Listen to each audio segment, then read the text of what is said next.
کہتے کھلے آنکھ صلی علی کہتے کہتے کھلے آنکھ صلی علی کہتے کہتے الحمدللہ رب العالمین الصلاة والسلام علی سید الانبیاء والمرسلین اما بعد فاعوذ باللہ من الشیطان الرجیم بسم اللہ الرحمن الرحیم الصلاة والسلام علیک یا رسول اللہ وعلی آلک واصحابک یا حبیب اللہ الصلاة والسلام علیک یا نبی اللہ وعلی آلک واصحابک یا نور اللہ۔ آقا نامدار مدنی تاجدار صلی اللہ تعالی علیہ وآلہ وسلم کی مبارک ذات پر درود پاک پڑھنے کی بے شمار برکتیں ہیں۔ نبی پاک صلی اللہ علیہ وسلم نے ارشاد فرمایا من صلی علیہ صلاۃ واحدۃ صلی اللہ علیہ عشرا، کہ جس نے مجھ پر ایک بار درود پاک بھیجا اللہ تعالیٰ اس پر 10 رحمت نازل فرماتا ہے۔ ومن صلی علیہ عشرا صلی اللہ علیہ مئۃ، اور جو مجھ پر 10 بار درود پاک بھیجے اللہ تعالیٰ اس پر 100 رحمت نازل فرماتا ہے۔ ومن صلی علی مئۃ کتب اللہ بین عینیہ براءۃ من النفاق وبراءۃ من النار، اور جو مجھ پر 100 مرتبہ درود پاک پڑھے اللہ پاک اس کی دونوں آنکھوں کے درمیان لکھ دیتا ہے کہ یہ بندہ نفاق اور دوزخ کی آگ سے بری ہے۔ وَأَسْكَنَهُ اللَّهُ يَوْمَ الْقِيَامَةِ مَعَ الشُّهَدَاءِ، اور مزید براں یہ کہ قیامت کے دن اللہ تعالیٰ اسے شہیدوں کے ساتھ رکھے گا۔ صلو علی الحبیب صلی اللہ تعالی علی محمد صلی اللہ علیہ وسلم صلاۃ و سلام علیک یا سید یا رسول اللہ۔ مدنی چینل کے ناظرین، آج ہم جمعے کے اس بابرکت دن کے اندر اس ہستی کا ذکر کرنے جا رہے ہیں کہ جن کا نسب 29 واسطوں سے نواسائے رسول، جگر گوشائے بطول، فرزند جناب علی المرتضیٰ، نور نظر جناب محمد مصطفیٰ صلی اللہ تعالی علیہ وآلہ وسلم حضرت امام حسین رضی اللہ تعالی عنہ سے جا ملتا ہے۔ نام ہے ان کا سید محمد امین، اور مدنی چینل کے ناظرین ان کی عزت، ان کی شہرت اور ان کا مقام جو اہل علم میں جس نام سے جانا اور پہچانا جاتا ہے وہ ہے علامہ ابن عابدین شامی رحمت اللہ تعالی علیہ۔ زبردست عالم دین تھے، اور ایسے زبردست عالم دین تھے کہ آپ کے دریائے علم سے آج تک لوگ فیض یاب ہو رہے ہیں اور انشاءاللہ ہوتے رہیں گے۔ ان کا انشاءاللہ الکریم آپ کو بایوگرافی کے حوالے سے، ان کے یوں بولیے کہ کردار کے حوالے سے، ان کی زندگی گزارنے کے انداز کے حوالے سے، ان کے علم دین سیکھنے کے حوالے سے، ان کی دینی خدمات کے حوالے سے آج کے اس پروگرام کے اندر ہم انشاءاللہ گفتگو کریں گے۔ آپ کی کالز کو اور آپ کے میسیجز کو بھی پروگرام کا حصہ بنائیں گے۔ آئیے ابھی پروگرام کے اندر سیگمنٹ شامل کریں گے پیغام قرآن، لیکن اس سے پہلے میں مبلغین اور قاری صاحبان اور قاری صاحب اور نعت خان اسلام بھائی کو جو ہے ورز کروں گا، تشریف لائیں۔ السلام علیکم ورحمۃ اللہ وبرکاتہ۔ ماشاءاللہ،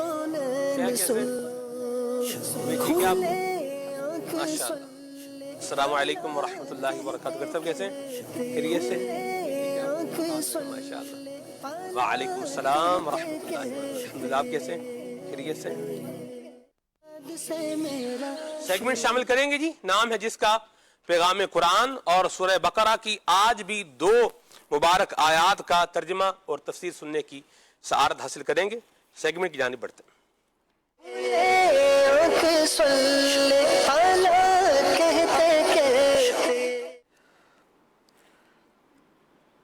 اعوذ باللہ من الشیطان الرجیم۔ اللہ کی پناہ مانگتا ہوں میں شیطان مردود سے۔ بسم اللہ الرحمن الرحیم۔ اللہ کے نام سے شروع جو نہایت مہربان رحمت والا ہے۔ یا ایہا الذین آمنوا کتب علیکم الصیام کما كتب على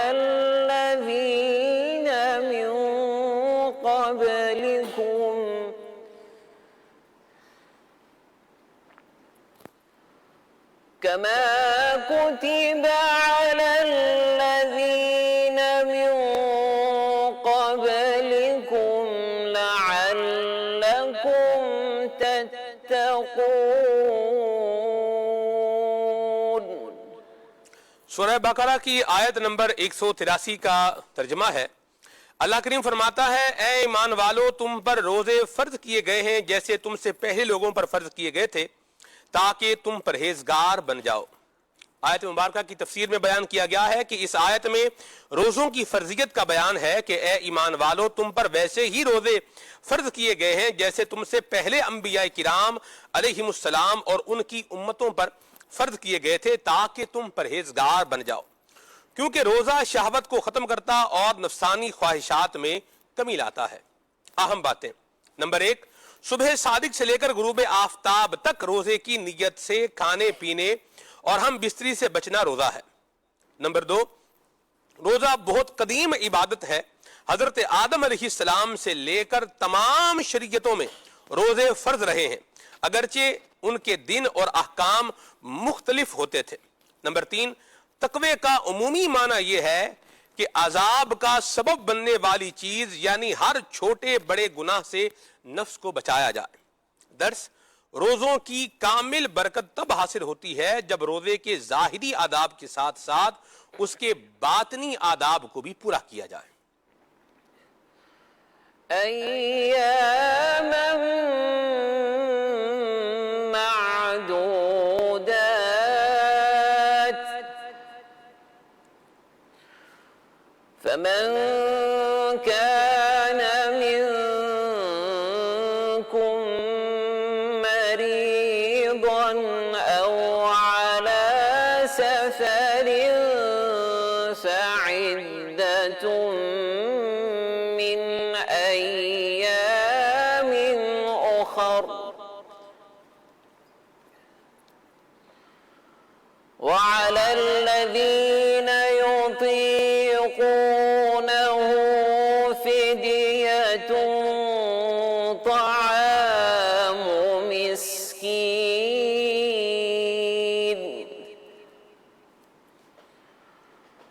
فمن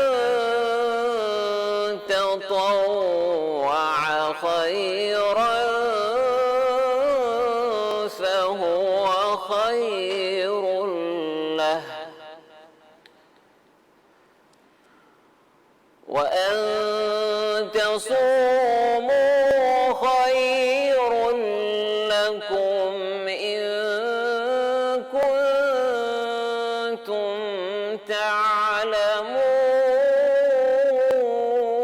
تعلمون۔ سبحان اللہ، گنتی کے چند دن ہیں تو تم میں جو کوئی بیمار ہو یا سفر میں ہو تو اتنے روزے اور دنوں میں رکھے، اور جنہیں اس کی طاقت نہ ہو ان پر ایک مسکین کا کھانا فدیہ ہے، پھر جو اپنی طرف سے نیکی زیادہ کرے تو وہ اس کے لیے بہتر ہے، اور اگر تم جانو تو روزہ رکھنا تمہارے لیے زیادہ بہتر ہے۔ سورہ بقرہ کی آیت نمبر 184 کی تفسیر تعلیم القرآن میں بیان کیا گیا ہے کہ فرض روزے ماہ رمضان کے گنتی کے 29 یا 30 دن ہوتے ہیں۔ ان دنوں میں اگر کوئی بیمار یا مسافر ہو اور روزہ نہ رکھے تو اس پر بعد میں اتنے روزوں کی قضا لازم ہے، اور شیخ فانی یعنی بہت ہی بوڑھے وہ لوگ جنہیں روزہ رکھنے کی طاقت نہ ہو اور نہ آئندہ طاقت ملنے کی امید ہو تو وہ روزے کے بدلے ایک مسکین کا کھانا فدیے میں دیں، اور اگر فدیہ زیادہ دے دیا تو اپنی طرف سے نیکی زیادہ کرے تو یہ اس کے لیے بہتر ہے۔ مزید فرمایا کہ شرعی رخصت کے باوجود روزے کی طاقت ہونے کی صورت میں روزہ چھوڑنے کی بجائے روزہ رکھ لینا تمہارے لیے بہتر ہے اگر تم روزے کی فضیلت اور اہمیت جان لو۔ اب اس آیت مبارکہ سے سیکھنے والی اہم باتیں کون سی ہیں؟ اس میں نمبر 1 پر بیان کیا گیا ہے کہ وہ مریض جسے مرض بڑھ جانے یا دیر سے ٹھیک ہونے یا تندرست کو بیمار ہو جانے کا غالب گمان ہو تو اسے ابھی روزہ نہ رکھنے کی اجازت اور بعد میں اس کی قضا فرض ہے۔ نمبر 2، روزہ نہ رکھنے کی اجازت کے لیے مرض بڑھنے وغیرہ کا غالب گمان ہونا ضروری ہے، محض وہم کافی نہیں ہے۔ آگے جو ہے وہ بیان کیا گیا ہے اس کی تفسیر تعلیم القرآن کے اندر کہ اگلی بات جو ہے وہ اس کے اندر یہ ہے کہ مسافر اس صورت میں روزہ چھوڑ سکتا ہے جب وہ 92 کلومیٹر یا اس سے زیادہ دور جانے کے لیے طلوع فجر کے وقت ہی مسافر ہو. اور نمبر 4 جو سیکھنے کو ملتا ہے وہ یہ ہے کہ روزے کا فدیہ 2 وقت صبح و شام ایک مسکین کو پیٹ بھر کر کھانا کھلانا ہے یا ہر روزے کے بدلے میں صدقہ فطر کی مقدار مسکین کو دے دے. ایاما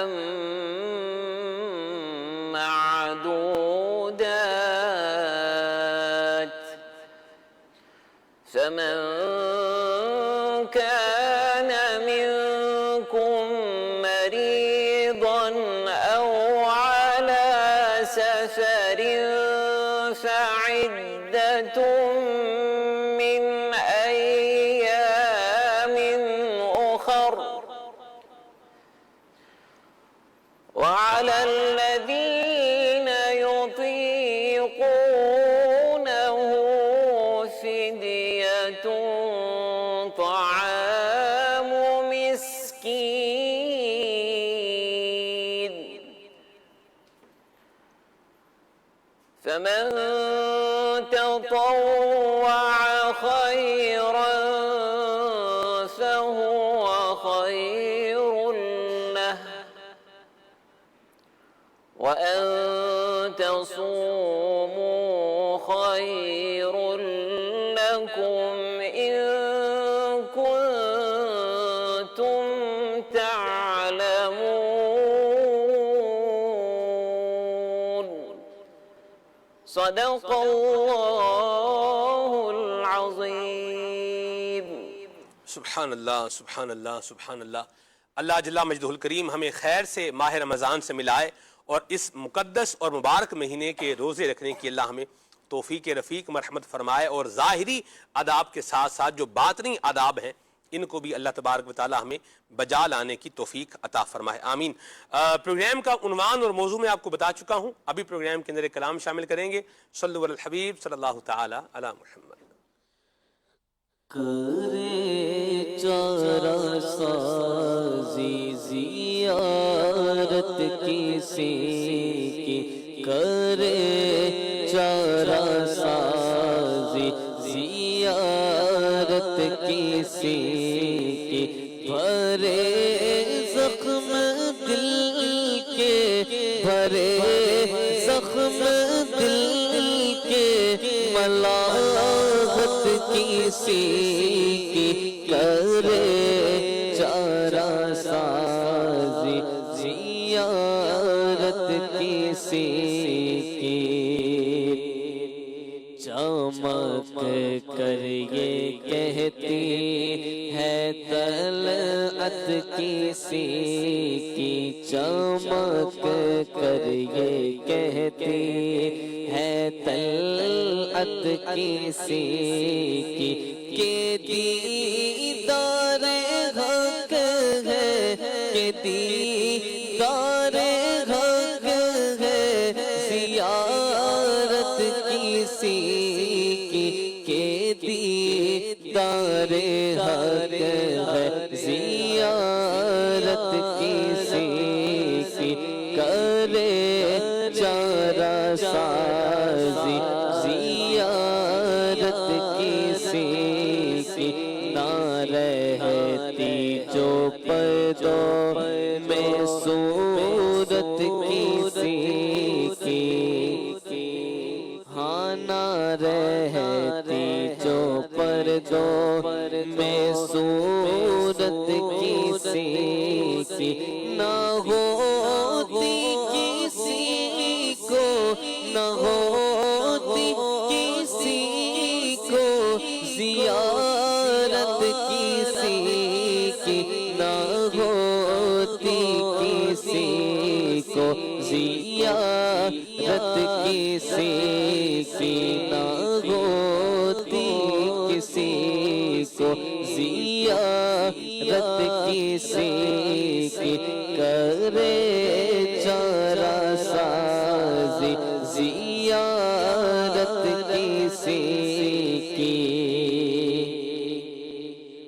عجب پیاری پیاری ہے صورت کسی کی، عجب پیاری پیاری ہے صورت کسی کی، ہمیں کیا خدا کو، ہمیں کیا خدا کو ہے الفت کسی کی، ہمیں کیا خدا کو ہے الفت کسی کی، کرے چارہ سازی زیارت کسی کی، ابھی پار ہو ڈوبنے والے بیڑے، ابھی پار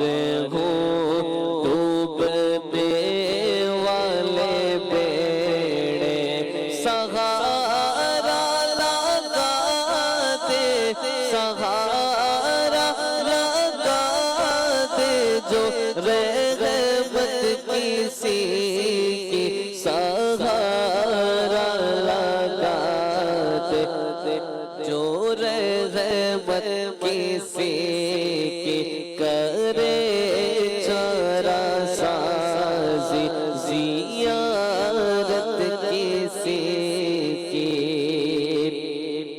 کسی کو کسی سے ہوئی ہے نہ ہوگی، کسی کو کسی سے نہ ہوگی نہ ہوگی، کسی کو کسی سے ہوئی ہے نہ ہوگی، خدا کو ہے جتنی، خدا کو ہے جتنی محبت کسی کی، خدا کو ہے جتنی محبت کسی کی، کرے چارہ سازی زیارت کسی کی،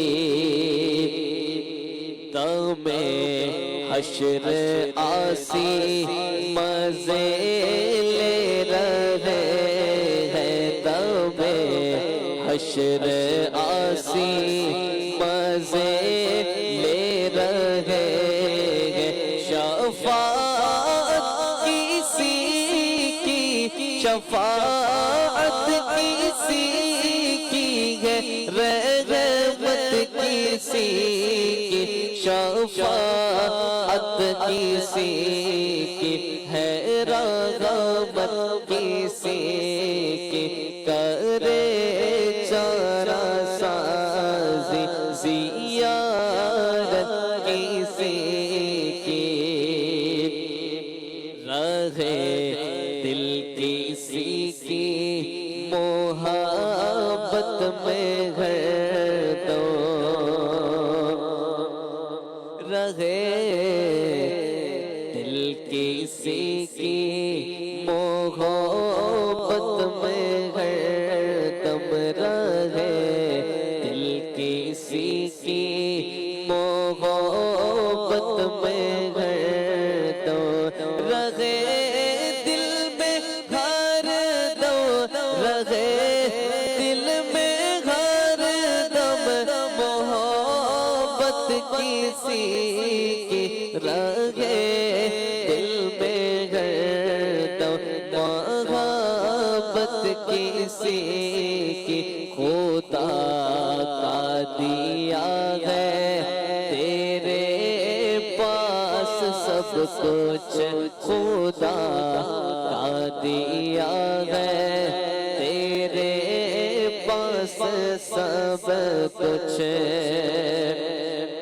تیرے ہوتے کیا، تیرے ہوتے کیا ہم کو حاجت کسی کی، تیرے ہوتے کیا ہم کو حاجت کسی کی، زمان دولت نہیں پاس پھر بھی زمانہ کی دولت نہیں پاس پھر بھی زمانہ میں بڑھتی ہے زمانہ میں بڑھتی ہے دولت کسی کی زمانے میں بڑھتی ہے دولت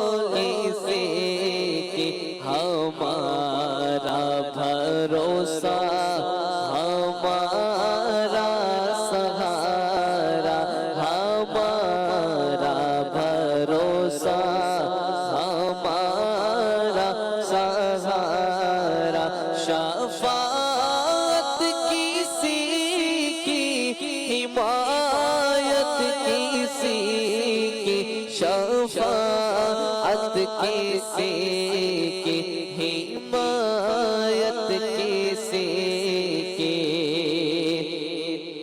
کمر ایک اشارے میں دو ٹکڑے دیکھا کمر ایک اشارے میں دو ٹکڑے دیکھا زمانے پہ روشن زمانے پہ روشن ہے طاقت کسی کی زمانے پہ روشن ہے طاقت کسی کی فتردہ نے ڈالی ہے باغ گلے میں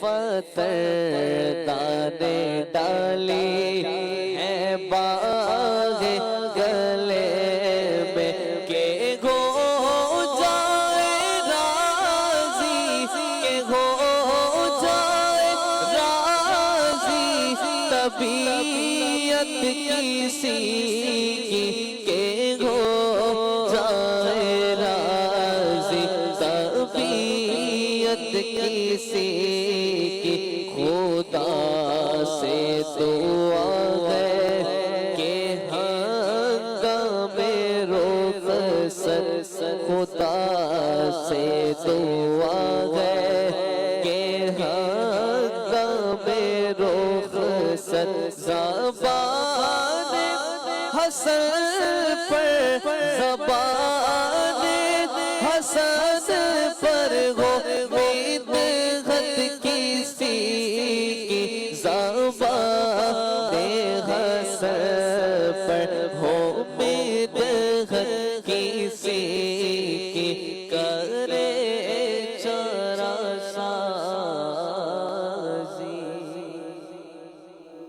زیارت کسی کی بھرے زخم دل کے ملاحت کسی کی سبحان اللہ میں قربان جاؤں نبی کریم صلی اللہ علیہ وسلم کے حسن ملاحت پر تیری صورت تیری سیرت زمانے سے نرالی ہے تیری ہر ادا پیارے دلیل بے مثالی ہے اور نکالا کب کسی کو بزم فیض عام سے تم نے نکالی ہے تو آنے والے کی حسرت نکالی ہے بن مانگے دیا اور اتنا دیا دامن میں ہمارے سمایا نہیں سبحان اللہ یہ مدنی چینل کے ناظرین بہت ساری روایات اور بہت سارے یوں بولیے کہ سیرت کے باب میں ملنے والے واقعات کا ایک خلاصہ اور نچوڑ اور ایسنس ہے جو عاشقان رسول نے اپنے اشعار کی روشنی میں جس کو بیان کیا ہے اللہ تعالی ہمیں حضور نبی رحمت شفیع امت صلی اللہ تعالی علیہ وآلہ وسلم کی شفاعت نصیب فرمائے اور نبی کریم صلی اللہ علیہ وسلم پر درود پاک پڑھنے کی اللہ ہمیں سعادت و توفیق بھی نصیب فرمایا آمین۔ حضرت علامہ ابن عابدین شامی رحمت اللہ تعالی علیہ کا آج ذکر ہے۔ استاد صاحب سب سے پہلے یہ بتائیے کہ ان کا نام کیا تھا، کس قبیلے سے ان کا تعلق تھا، ان کے ابتدائی تعارف میں کیا فرمائیں گے؟ بسم اللہ الرحمن الرحیم۔ آج ہم جس ہستی کا ذکر خیر کر رہے ہیں وہ زمانے کے بہت بڑے فقیہ اور مفتی اور صوفی تھے۔ اور یہ حسینی سادات گھرانے سے تعلق رکھتے تھے۔ 29ویں پشت میں ان کا شجرہ حضرت امام حسین رضی اللہ تعالیٰ عنہ سے مل جاتا ہے، اور ان کے جو چوتھے دادا تھے محمد صلاح الدین نام تھا ان کا، اور یہ بڑے متقی، پرہیزگار اور بہت زیادہ عبادت گزار تھے، اسی لیے ان کا نام عابدین مشہور ہوا، اور آپ جو ہے وہ انہی کی نسبت سے امام ابن عابدین مشہور ہوئے۔ واہ واہ واہ، نام تو ان کا سید محمد امین بن عمر بن عبدالعزیز ہے، جی لیکن یہ امام ابن عابدین سے مشہور ہوئے۔ اور آپ کے جو دادا ہیں، دادا کی والدہ کہیں، وہ بھی بہت جو ہے وہ نیک پرہیزگار تھیں، اور آپ کے جو ماموں تھے سید صالح، ان کی بھی آپ پر بڑی شفقت تھی۔ کیا بات، جب یہ پیدا ہوئے تو ان کے ماموں نے ان کو دعا بھی دی، سرپرستی بھی فرمائی۔ جو ان کے والد صاحب تھے وہ ایک تاجر تھے، کپڑے کی تجارت کیا کرتے تھے، اور اچھا کاروبار تھا ان کا۔ اور حضرت امام ابن عابدین رحمۃ اللہ علیہ کا بچپن سے جو میلان تھا وہ کاروبار کی جانب تھا۔ والد صاحب کی دکان پر چلے جاتے اور وہاں بیٹھتے، اور جو گھر کے اندر اور دیگر محلے وغیرہ میں جو قرآن پاک پڑھانے کا سلسلہ ہوتا ہے تو اس میں انہوں نے قرآن پاک پڑھا، لیکن تجوید نہیں جانتے تھے۔ ایک دن دکان پر بیٹھ کر جو ہے وہ تلاوت قرآن کر رہے تھے، اور ایک بزرگ وہاں سے گزرے اور انہوں نے ان کی تلاوت سنی تو کہا کہ بیٹا آپ کی تلاوت درست نہیں ہے، آپ تجوید و قرات کا علم حاصل کریں۔ تو ان کی یہ بات آپ کے دل میں گھر کر گئی۔ کیا بات، کسی کی نصیحت کسی خاص وقت پر جب ہوتی ہے کیا بات، تو بندے پر اثر کر جاتی ہے۔ تو انہوں نے اس وقت کے بہت بڑے قاری حضرت شیخ سعید حموی رحمۃ اللہ علیہ کی شاگردی اختیار کی، اور فن قرات ان سے سیکھا، اور پھر حفظ القرآن کا سلسلہ کیا۔ 12 سال کی عمر میں آپ حافظ القرآن ہو گئے۔ واہ واہ واہ واہ واہ، سبحان اللہ، کیا حضرت سعید یہ جو آپ کے استاد سے یہ شافعی تھے، انہی سے جو ہے آپ نے جو شوافع کی جو بنیادی کتابیں ہیں وہ ان سے پڑھی، اور اس کے بعد آپ جو ہے بہت بڑے ایک فقیہ تھے شیخ محمد سعید عقاد حنفی رحمۃ اللہ علیہ، ان کی صحبت انہوں نے اختیار کی۔ اچھا، یہ سلسلہ قادریہ کے شیخ طریقت بھی تھے، واہ واہ، اور اپنے ان استاذ کے ساتھ ان کا بڑا لگاؤ تھا، اور انہی کی خدمت میں رہ کر انہوں نے جو ہے وہ فقہ کی تعلیم بھی حاصل کی، احادیث کی تعلیم بھی حاصل کی، دورہ حدیث شریف بھی انہی سے کیا، اور بھی علماء سے انہوں نے جو ہے وہ فیض حاصل کیا ہے۔ حضرت شیخ احمد بن عبید اللہ العطار، واہ، یہ پورا ایک خاندان ہے العطار، شام کے اندر ابھی بھی ہے، اور یہ شروع سے ہی جو ہے وہ علم کے اعتبار سے مشہور ہے۔ اعلیٰ حضرت امام اہل سنت امام احمد رضا خان رحمۃ اللہ علیہ کے جو استاذ ہیں شیخ سید احمد بن زینی دہلان مکی، ان کے جو نسبت ہے اسناد کی، ایک نسبت یہ العطار خاندان سے بھی ہے۔ واہ واہ، تو انہوں نے بھی اس جو ہے وہ خاندان کے احمد عبید جو ہے وہ بزرگ تھے، ان سے انہوں نے بھی جو ہے وہ سند حاصل کی۔ صحیح، تو آپ کا کیونکہ میلان جو ہے وہ فقہ کی جانب تھا اور پھر تصوف کی جانب تھا۔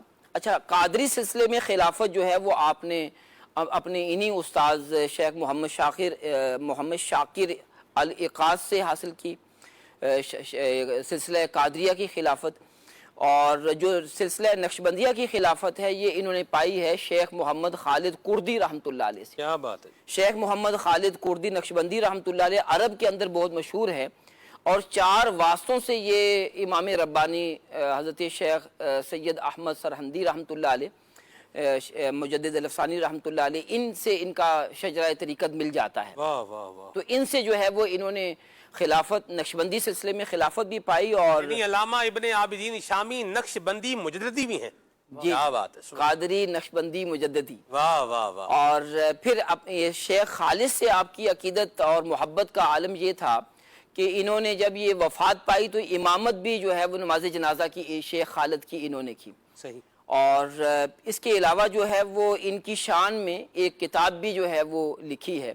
ویسے تو آپ نے بہت ساری جو ہے وہ کتابیں لکھی ہیں، لیکن رد المحتار کو جو ہے وہ بہت زیادہ شہرت حاصل ہوئی، اور دنیا کے تقریباً جہاں جہاں احناب موجود ہیں وہاں یہ کتاب بھی ہوتی ہے. کیا بات ہے. اور یہ کتاب جو ہے وہ رد المحتار علی در مختار علی جو ہے وہ تنویر الابصار. اعلیٰ حضرت امام اہل سنت ان کی پیدائش سے 20 سال بعد پیدا ہوئے اور آپ نے اس پر جو حاشیہ لکھا وہ جد الممتار لکھا. کیا بات. تو ان معنوں پر جو ہے وہ اس کتاب جو ہے ان کی پہچان بن گئی.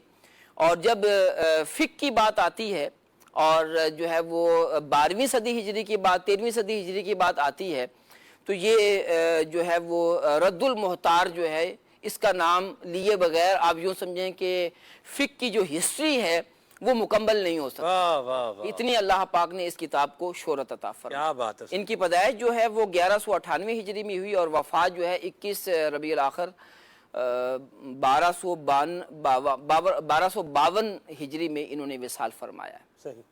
سر میں یہاں ایک بات ذکر کرنا چاہ رہا ہوں کہ چونکہ ربیع الاخر میں ہی ان کا جو ہے وہ یوم وصال ہے تو اسی اعتبار سے یہ ربیع الاخر کے یوں بولیے کہ ہم چاہ رہے تھے کہ اینڈ میں یوں بولیے کہ نیا مہینہ جمادی الاولیٰ جو ہے شروع ہو چکا ہے لیکن یہ ہمارا یہی تھا کہ ربیع الاخر جا رہا ہے اور اگلا مہینہ آ رہا ہے تو حضرت علامہ ابن عابدین شامی رحمۃ اللہ علیہ کا ذکر بھی ہو جائے. 2 باتیں میں یہاں جو ہے وہ آپ سے پوچھنا چاہ رہا ہوں جو آپ نے ہسٹری ان کی ساری ابھی ابتدائی تعارف کے طور پر بیان کی ہے.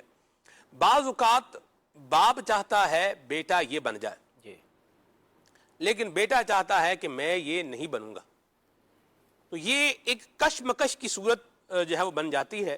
کیا فرماتے ہیں؟ کئی گھروں کا یہ مسئلہ ہوگا, کئی لوگوں کا یہ مسئلہ ہوگا, کئی لوگوں کا پرابلم ہوگا. باپ چاہتا ہے یہ بنے, بیٹا چاہتا ہے نہیں میں نے یہ نہیں بننا. باپ چاہتا ہے بیٹا یہ کرے, بیٹا بولے گا نہیں جی میں نے یہ نہیں کرنا. باپ بولے گا آپ یوں جو ہے وہ چلیں, بیٹا بولے گا جی نہیں جی میں نے یوں نہیں چلنا. کیا حل ہے اس کا؟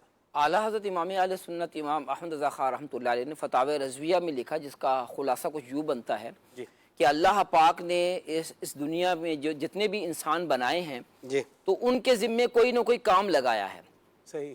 آپ جو ہے وہ مثال دیتے ہیں کہ کوئی الفاظ کی خدمت کرتا ہے, یعنی جیسے ہم لغت الفاظ مانا اور یہ پورا ایک فن ہے ڈکشنری میں تو یہ کوئی الفاظ کی خدمت کرتے ہیں. صحیح. اچھا کوئی عبارت کی خدمت کرتے ہیں اور کوئی جو ہے فقہ کے اعتبار سے فرمایا کہ جو فقہ ہے اس کی روح تک پہنچتے ہیں. کیا بات. تو یعنی اس کا خلاصہ کچھ یوں بنتا ہے کہ ہر بندے کی اپنی صلاحیت ہوتی ہے اور جو طبعی میلان ہے وہ ہوتا ہے. تو ہمیں یہ دیکھنا چاہیے کہ ہمارے بچوں کا جو میلان ہے وہ کس طرف ہے اور جو میلان ہو اسی میں جو ہے وہ اس کو وہی شعبہ اس کو یعنی اس کو اختیار دینا چاہیے بچے کو کہ آپ جس فن کے اندر آپ مہارت حاصل کرتے ہیں یا آپ کا دل چاہتا ہے تو آپ اس کے اندر مہارت پائیں. میرے ساتھ ایک طالب علم تھے میرے یعنی وہ کلاس فیلو تھے اور یہ 8ویں 9ویں کی بات ہے بلکہ 8th کی بات ہے. تو مطالعہ پاکستان سے انہیں آپ سمجھیں کہ چیڑی تھی. حالانکہ مطالعہ پاکستان کتنا آسان مضمون ہے.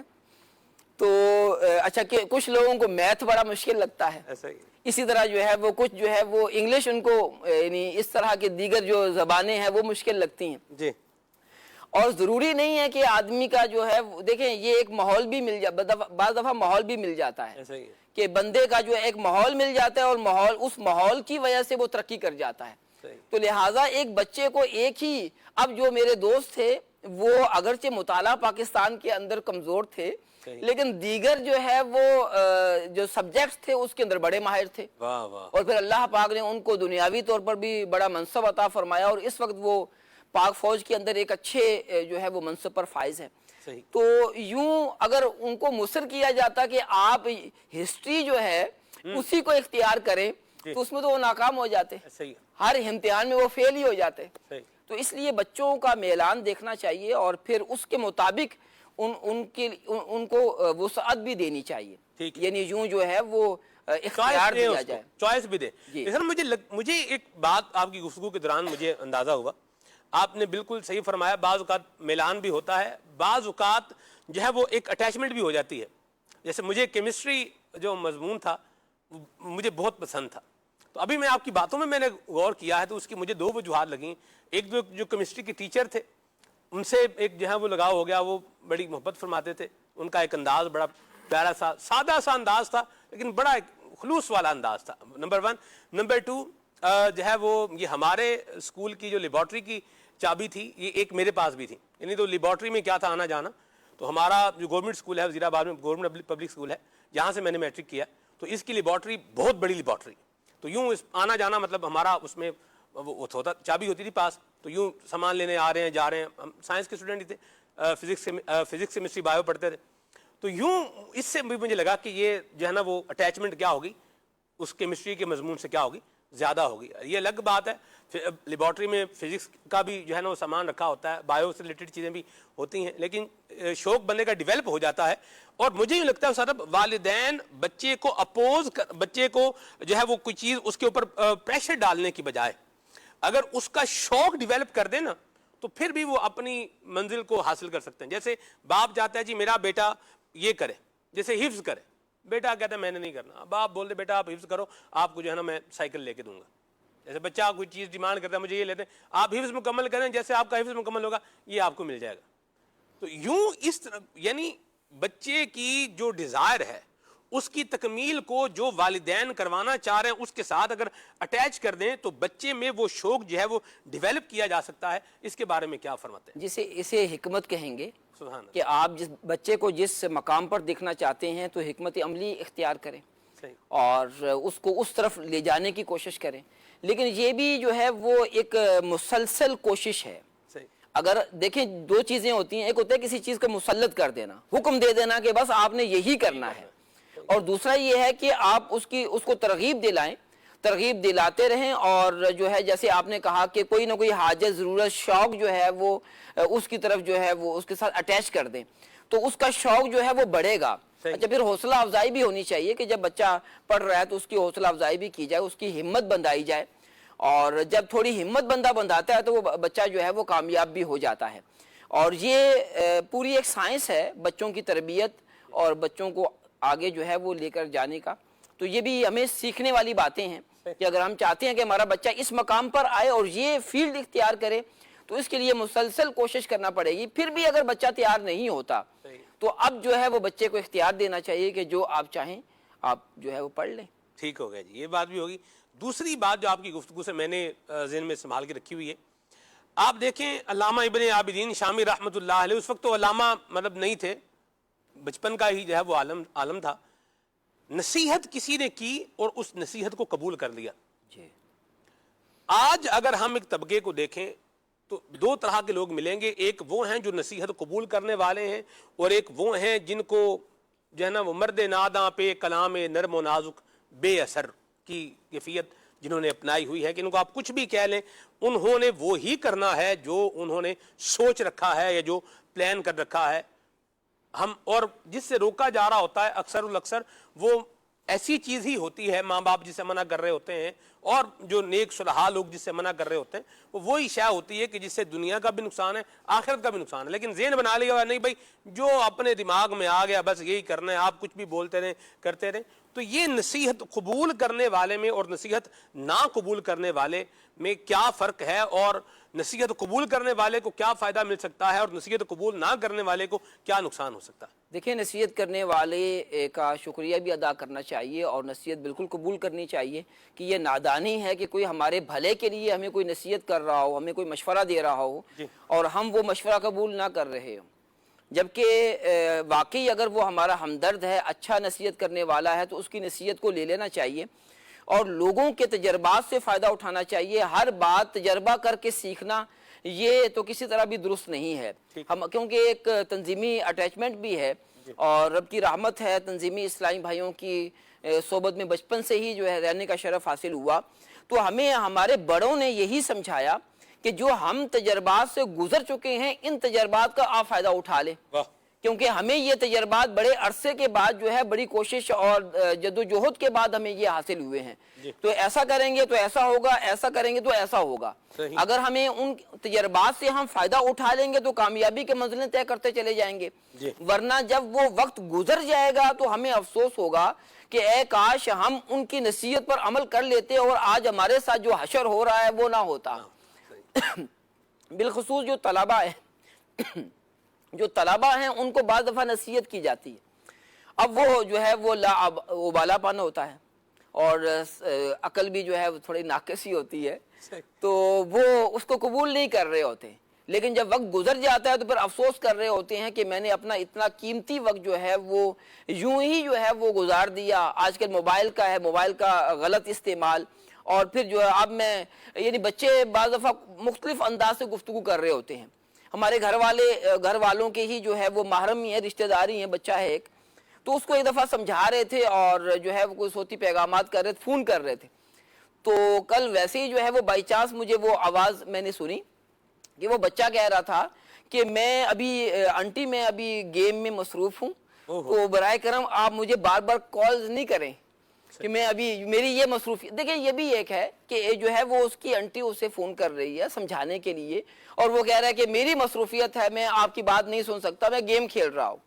تو یہ بھی ایک ہے، بچوں کو بھی چاہیے کہ وہ جب بڑے ان سے بات کر رہے ہوتے ہیں تو اپنا یہ جو کھیل کود ہے اس سے تھوڑا کیا زیادہ ہی وقت جو ہے وہ نکال کر ان کی نصیحتوں پر کان دھرنا چاہیے۔ ماشاءاللہ، اللہ ہمیں جو ہمارے والدین ہیں اور جو نیک صلحاء لوگ جو ہمیں بتاتے ہیں سمجھاتے ہیں، اللہ ہمیں وہ نصیحتیں سن کر ان پر عمل کرنے کی توفیق عطا فرمائے۔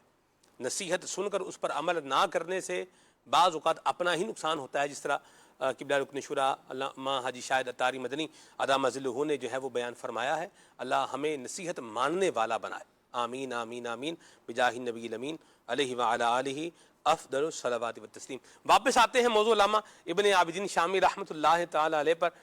سجاد بھائی یہ بتائیں کہ تجارت سے یہ ان کا جو کنورژن ہوا یا ان کا ڈائیورژن ہوا، یوں بولیے تجارت سے جو انہوں نے رخ چینج کیا علم کی طرف، تو اس پر آپ کیا ارشاد فرماتے ہیں؟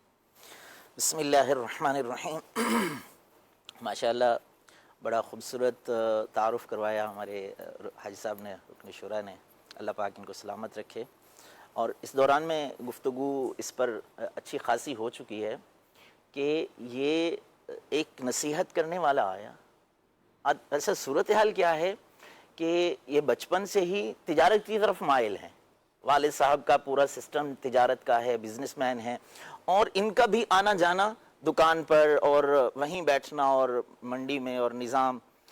اب اس دوران میں ان کا ایک چیز جو میں اپنے مدنی چینل کے ناظرین تک پہنچانا چاہتا ہوں، سمجھنے کی بات یہ ہے کہ وہ بزنس پر بیٹھے ہوئے ہیں، کاروبار اپنی دکان پر بیٹھے ہوئے ہیں، لیکن اس کے باوجود بھی وہ قرآن کی تلاوت کی طرف شغف رکھتے ہیں۔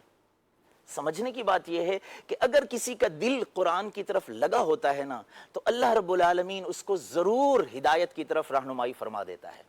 اب یہ قرآن پاک کی تلاوت کر رہے ہیں دکان کے اوپر بیٹھ کر کے، سننے والے کوئی سن رہا ہے کوئی نہیں سن رہا ہے۔ اب ایک بزرگ کا وہاں سے گزر ہوا، انہوں نے دیکھا قرآن پڑھا جا رہا ہے، بچہ تلاوت کر رہا ہے، لیکن اس کے اندر کہیں کوئی تجوید کی خامیاں ہیں، لحن ہے، تو انہوں نے جو ہے نصیحت کی۔ اب نصیحت کرنے والے کتنے ہوتے ہیں، کیا کیا نصیحتیں کر رہے ہوتے ہیں، لیکن ان کے اندر للہیت کتنی ہوتی ہے، اثر اس کا کتنا ہوتا ہے، اور سامنے والا اس کو قبول کتنا کرتا ہے۔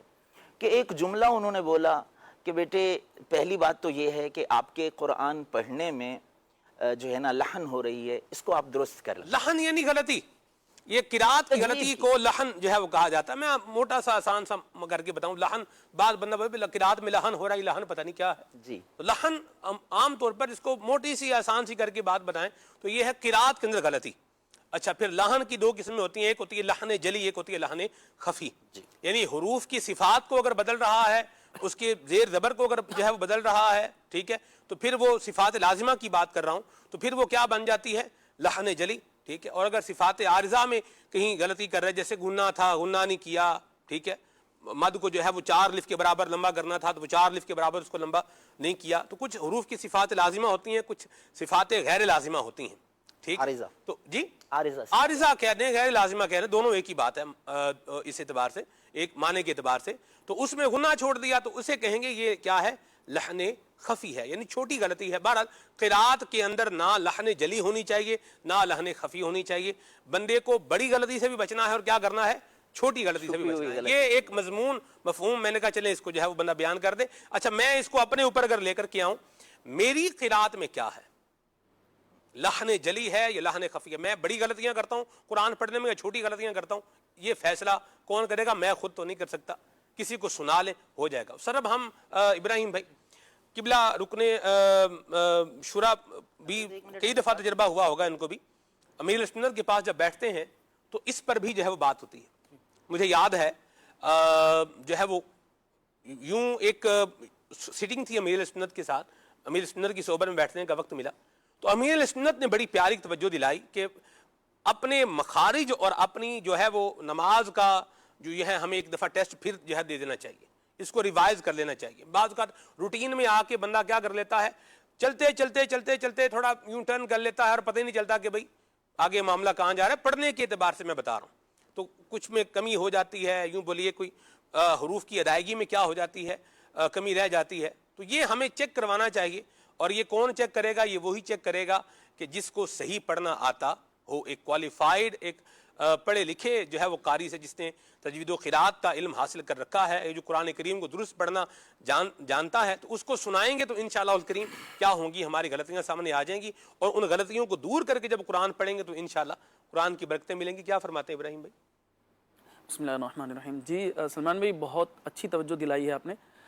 سید امام اہل سنت اعلیٰ حضرت رحمۃ اللہ تعالی نے ایک مرتبہ اپنے جامعہ کے تمام طلبہ بلکہ اساتذہ کو بھی حکم دیا تھا کہ صدر الشریعہ مفتی امجد علی اعظمی رحمۃ اللہ تعالی علیہ, جو کہ اس وقت کے مفتی اور قاضی اسلام بھی تھے, اور اعلیٰ حضرت امام اہل سنت نے خصوصی طور پر انہیں اس بات کی ذمہ داری دی تھی کہ تمام حضرات کا جو ہے وہ ٹیسٹ لیں نماز کے حوالے سے. تو جب اعلیٰ حضرت امام اہل سنت اپنے دور میں ان لوگوں کو جو کہ باقاعدہ درس و تدریس سے منسلک تھے انہیں یہ حکم دے سکتے ہیں, تو ہمیں بھی غور کرنا چاہیے کہ ہم کس جگہ پر ہیں اور اپنے معمولات کو اور اپنی نماز, کیونکہ نماز فرض ہے.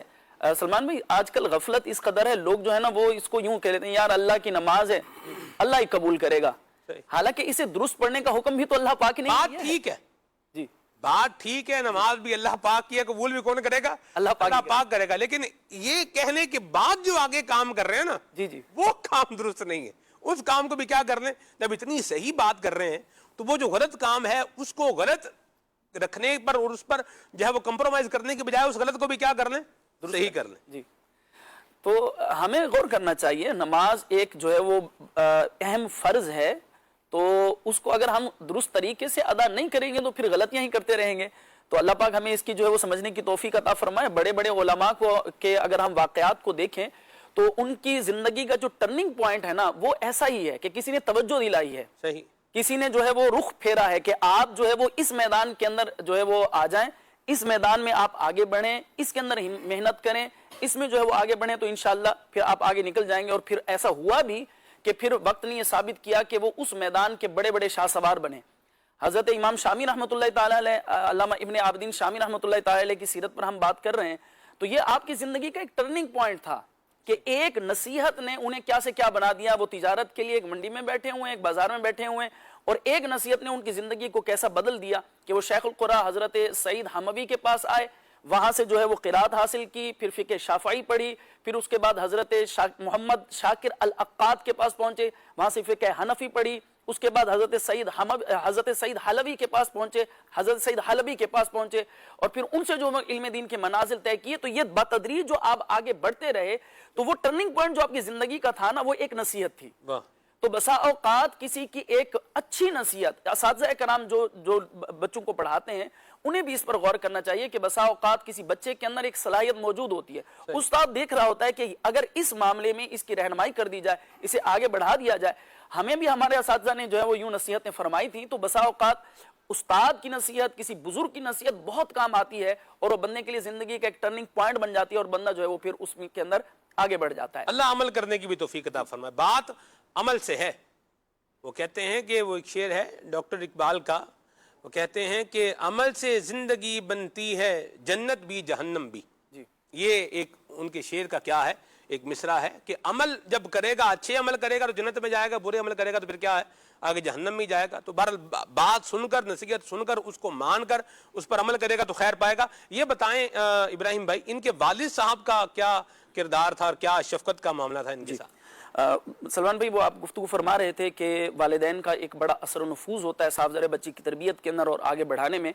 ہم حضرت علامہ ابن عابدین شامی رحمۃ اللہ تعالی علیہ جو اپنے زمانے کے فقیہ النفس ہیں اور اپنے زمانے کے جو ہے وہ فقہ کے اعتبار سے یوں کہیں کہ سلطان الفقہا ہیں، اور اب زمانے کے اندر جو بھی مفتی یا فقہ جو اسپیشلائزیشن کا جو کورس ہوتا ہے اس کے اندر حضرت علامہ ابن عابدین شامی رحمۃ اللہ تعالی کی کتابوں کو پڑھے بغیر بندہ آگے نہیں گزر سکتا. یعنی یہ لازم ہے کہ علامہ ابن عابدین شامی رحمۃ اللہ تعالی کی کتابوں کو پڑھیں گے تو مفتی کورس مکمل ہوگا. ٹھیک ہے. اچھا، علامہ ابن عابدین شامی رحمۃ اللہ تعالی علیہ کی جو معاونت آپ کے والد گرامی نے کی، اگر ہم اس کی طرف نظر کریں کہ انہوں نے اپنے بیٹے کی، اپنے بچے کی جو ہے وہ جو توجہ تھی وہ دیکھی کہ آپ جو ہے وہ فقہ کی طرف ہیں. اچھا، ان کے اگر ہم پہلے کے اجداد کو دیکھیں تو وہ بھی علماء کا خاندان گزرا ہے، لیکن جو آپ کے والد گرامی تھے یہ تجارت سے منسلک تھے، تو یہ اپنے بیٹے کو کہا کرتے تھے کہ بیٹا جو حصہ میں ضائع کر چکا ہوں وہ بیٹا تم ضائع نہیں کرنا، بلکہ تم اس میں آگے بڑھو. اور پھر انہوں نے ان کی بھرپور معاونت کی، یہاں تک کہ آپ کے جو والد گرامی تھے حضرت علامہ ابن عابدین شامی رحمۃ اللہ تعالی علیہ کے جو والد گرامی تھے حضرت عمر بن عبدالعزیز ان کا نام تھا. یہ حضرت عمر بن عبدالعزیز رحمۃ اللہ تعالی علیہ یہ وہ والے نہیں حضرت عمر بن عبدالعزیز جو خلیفہ راشد ہیں، بلکہ یہ حضرت علامہ ابن عابدین شامی رحمۃ اللہ تعالی کے والد گرامی ہیں، یہ بھی سادات میں سے ہیں. تو انہوں نے جو ہے وہ اپنے بیٹے کو جب دیکھا کہ ان کی جو توجہ ہے، ان کا جو شوق ہے وہ فقہ کی طرف ہے، تو آپ نے اپنے بیٹے کو کہا کہ بیٹا آپ کو کسی بھی حوالے سے کسی بھی کتاب کی ضرورت ہو تو آپ بلا جھجک وہ کتاب لے لیں. اور چونکہ آپ تجارت سے منسلک تھے اور اللہ پاک نے آپ کو مال بہت دیا ہوا تھا، تو آپ علیہ رحمہ نے اپنے بیٹے کو جو ہے وہ خوب اس حوالے سے جو ہے وہ شوق بھی دلوایا، اور ساتھ میں جس کتاب کی ضرورت ہوتی، چاہے وہ کتاب جو ہے وہ چھپی ہوئی ہوتی تھی یعنی مطبوعہ صورت میں ہوتی یا مخطوطے کی صورت میں ہوتی یعنی کلمی نسخہ ہوتا، تو وہ آپ رحمت اللہ تعالی علیہ جو ہے وہ خرید کر ان کو جو ہے وہ دیا کرتے تھے علامہ ابن عابدین شامی رحمت اللہ تعالی علیہ کو. یہاں تک کہ آپ کی کتب خانے کے اندر ایک بہت بڑی تعداد جو ہے وہ کتابوں کی جمع ہو گئی. یعنی اپنے بیٹے کو آگے بڑھانا، پھر جو ہے وہ مال کے ذریعے مال کا ایک مثبت استعمال، اور اپنے بچے کی تربیت کرنا اور کہنا کہ بیٹا تمہارا شوق بھی ہے اور تم اس کی صلاحیت بھی رکھتے ہو تو آگے بڑھو، اور جن کتابوں کی ضرورت ہے تو گھبرانا نہیں، میں بیٹھا ہوا ہوں. اور پھر ان کو جو ہے وہ مسلسل کتابیں وغیرہ وہ لے کر دیا کرتے تھے. جب حضرت علامہ ابن عابدین شامی رحمۃ اللہ تعالی کے والد گرامی کا انتقال ہو گیا، تو چونکہ علامہ ابن عابدین شامی رحمۃ اللہ تعالی اپنے والد گرامی سے بڑی محبت کیا کرتے تھے، اور چونکہ بیٹا ہونے کے تعلق سے بھی محبت تھی، پھر تربیت کے حوالے سے بھی جو ہے وہ محبت تھی، پھر جو علمی معاونت فرمائی وہ بھی ایک جو ہے وہ محبت کا ذریعہ تھا، محبت کا سبب تھا. تو انتقال کے بعد علامہ ابن عابدین شامی رحمۃ اللہ تعالی کا یہ معمول تھا کہ روزانہ سونے سے پہلے آپ قرآن پاک کی کچھ تلاوت کر کے اپنے والد گرامی کو ایصال ثواب کیا کرتے تھے. ایک مہینہ گزرا، علامہ ابن عابدین شامی رحمۃ اللہ تعالی کے خواب میں ان کے والد گرامی آئے اور انہوں نے کہا بیٹا جو تم تحفے میرے پاس بھیجتے ہو وہ تحفے مجھے مل رہے ہیں، اور اس پر میں تمہارا شکریہ ادا کرتا ہوں. یعنی دنیا کی زندگی میں انہوں نے اپنے جو ہے وہ صاحبزادے کی یوں معاونت کی مال کے اعتبار سے، اور پھر جب ان کا انتقال ہو گیا تو اب بیٹا جو ہے اپنے والد گرامی کے لیے ایصال ثواب بھی کر رہے ہیں، ان کو جو ہے وہ ان کے لیے دعائیں خیر بھی کر رہے ہیں، اور پھر وہ خواب میں آ کر بتا بھی رہے ہیں. یعنی اس سے یہ ہمیں سیکھنے کو ملا کہ اگر اولاد نیک ہو، اولاد عالم با عمل ہو، علم والی بھی ہو اور عمل کرنے والی بھی ہو، تو وہ دنیا اور آخرت میں کام آتی ہے. وہ دنیا سے جانے کے بعد بھی جو ایصال ثواب وہ کر رہے تھے، انہوں نے جو ہے وہ خواب میں آ کر بتایا کہ بیٹا جو تم تحائف میرے پاس بھیجتے ہو وہ تحائف مجھے مل رہے ہیں. یعنی یہ کیوں کی صورت میں؟ ثواب کی صورت میں. تو ہمیں بھی یہ دیکھنا چاہیے کہ ہم آج اگر صاحب اولاد ہیں تو اپنی اولاد کی تربیت دینی منہج کے مطابق کریں کہ کل کو ہم نے دنیا سے جانا ہے تو وہ ہمارے لیے دعا کرنے والی تو ہو، ہمارے لیے ایصال ثواب کرنے والی تو ہو. اور ہمیں بھی اگر ہمارے والدین سلامت ہے، اللہ پاک انہیں زندگی اور سلامتی دے، اور اگر دنیا ان کی خدمت بھی کریں، اور اگر دنیا سے چلے گئے ہیں تو پھر انہیں ایصال ثواب کریں، ان کے لیے نیکیاں کریں، ان کے لیے جو ہے وہ قرآن پاک اور نیکیاں کر کے انہیں ایصال ثواب بھیجیں گے تو انشاءاللہ وہ ان کے پاس اچھی صورت میں پہنچے گا تو ان کی روح بھی ہم سے خوش ہوگی. مرحبا. سر اب یہ بتائیے کہ یہ علامہ ابن عابدین شامی رحمۃ اللہ علیہ کا اسکیجول کیا تھا؟ شب و روز کے حوالے سے انہوں نے کیا اپنے اوقات کار کی تقسیم کس طرح کی ہوئی تھی؟ دیکھیں بزرگان دین کا کوئی لمحہ جو ہے وہ ضائع نہیں ہوتا. وہ اپنے ٹائم ٹیبل کو اس طرح مینج کرتے ہیں کہ اس میں اللہ پاک کی عبادت اور پھر جو ہے وہ تعلیم و تعلم اس کا سلسلہ اور پھر جو گھریلو معاملات ہوتے ہیں وہ سب کا احاطہ کرتے ہیں. تو حضرت امام ابن عابدین شامی رحمۃ اللہ علیہ کا جو زیادہ جو سلسلہ رہتا تھا وہ تعلیم و تعلم پر رہتا تھا. اچھا کتابیں بھی آپ لکھا کرتے تھے، علماء نے لکھا، مختلف فنون کی آپ نے کتابیں لکھی ہیں، اور آپ کی کتابوں کی تعداد جو ہے وہ 50 تک ذکر کی گئی ہے. کتب و رسائل جو ہے وہ آپ نے تحریر کی ہے، لیکن سب سے جو بڑی کتاب ہے وہ آپ کی رد المحتاری ہے، اور وہ بھی آپ نے اپنے استاذ جو ہے وہ ان کے کہنے پر، ان کے استاذ نے، جیسے ہم نے کافی اس پر گفتگو کی ہے کہ استاذ نے جب آپ کو فقہ کے اندر ماہر دیکھا تو آپ نے در مختار کی شرح رد المحتار لکھنے کا ان کو جو ہے حکم ارشاد فرمایا، تو استاذ کے حکم پر یہ پھر یہ کتاب کی طرف متوجہ ہوئے. صحیح.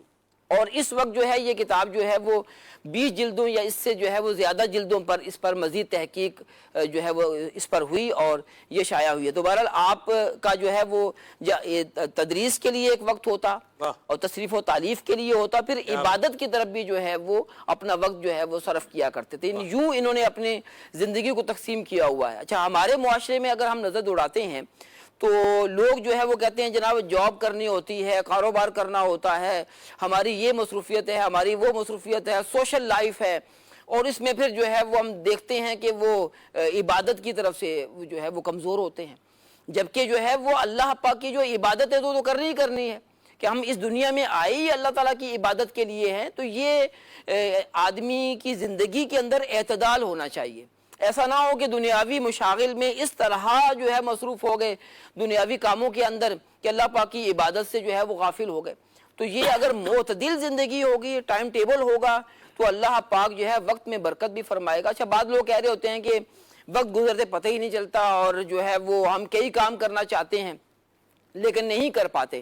ایک دفعہ جو ہے وہ میں نے المدینہ العلمیہ کے اصلاحی بھائیوں کا مشورہ تھا، اس میں نے ایک بات عرض کی کہ جو ہم بزرگان دین کی جب حالات زندگی ہم پڑھتے ہیں نا تو ان کی زندگیاں بڑی مصروف تھیں.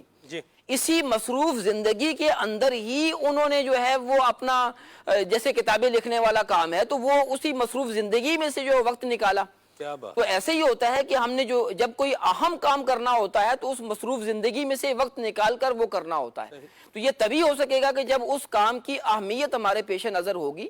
تو آپ کا جو ٹائم ٹیبل تھا وہ واقعی جو ہے وہ ہمارے لیے رہنمائی کا سامان ہے کہ ہمیں جو ہے امیر اہل سنت نے ایک بہت ہی پیارا مدنی پھول دیا ہے کہ ہر کام کے لیے ایک وقت اور ہر وقت کے لیے ایک کام ہونا چاہیے. مسئلہ ہی حل ہو جائے گا جب جو ہے وہ ہر کام کے لیے ایک وقت مقرر کیا ہوا ہے اور ایک وقت کے لیے کوئی نہ کوئی کام مقرر کیا ہوا ہے تو پھر جو ہے وہ ہمارا وقت ضائع نہیں ہوگا. ایک اور آپ کا قول ہے کہ کرنے والے کام کرو ورنہ جو ہے نہ کرنے والے کاموں میں پڑ جاؤ گے. تو ظاہر ہے کہ جو ہے وہ ہم کرنے والے کام کریں گے تو نہ کرنے والے کاموں سے بچ جائیں گے، ورنہ جو ہے ہمارا وقت بھی ضائع ہوگا اور پھر جو ہے وہ ہم جو ہمیں کرنا چاہیے میری ذات سے جو ہونا چاہیے اپنے لیے، اپنی فیملی کے لیے اور پھر قوم و ملت کے لیے، پھر دوسروں کی لوگوں کو نیکی کی دعوت دینے کے لیے، دوسروں لوگوں کو فائدہ پہنچانے کے لیے یہ بھی تو وقت ہونا چاہیے نا. اچھا، یہ بھی ہمارے پاس وقت نہیں ہوتا. لوگ کہہ رہے ہوتے ہیں کہ نیکی کی دعوت دینے کے لیے ہمارے پاس وقت نہیں ہے، ابھی ہفتہ واری سما میں شرکت کرنے کے لیے ہمارے پاس وقت نہیں. تو اس طرح یہ وقت کیوں نہیں ہے؟ اس لیے کہ ہم نے اپنا جو جدول ہے، شیڈول ہے، وہ درست معتدل انداز سے بنایا نہیں ہے. کبھی اس پر سوچا نہیں ہے کہ یہ بھی ایک کام ہے. جو کام آتا ہے ہم اس میں لگ جاتے ہیں اور اپنے شیڈول کی طرف توجہ نہیں دیتے. تو یہ الحمدللہ عز و جل دعوت اسلامی کے مدنی ماحول کی برکت سے ہمارے بڑے ہمیں بہت سمجھاتے ہیں کہ آپ کا جو ہے ایک ٹائم ٹیبل ہونا چاہیے. اس وقت آپ جو ہے وہ یہ کام کریں، اس وقت آپ کو یہ کام کرنا ہے، اور پھر جو ہے مختلف مہم بھی جو ہے وہ چل رہی ہوتی ہے نا، تو اس مہم کی طرف بھی توجہ دینا ہوتی ہے کہ یہ کام بھی ہمیں کرنا ہے. بہت زبردست بات سر. مجھے تو یہ لگتا ہے دیکھیں ایک تو وہ طبقہ ہے جو واقعی مصروف ہے، ٹھیک ہے، بات درست بات ہے. جو بندہ عام جنرل پروسپیکٹیو میں بات کرتا ہوں، جو کہتا ہے نا میرے پاس ٹائم نہیں ہے، اس سے اس کا موبائل لے لیں بس،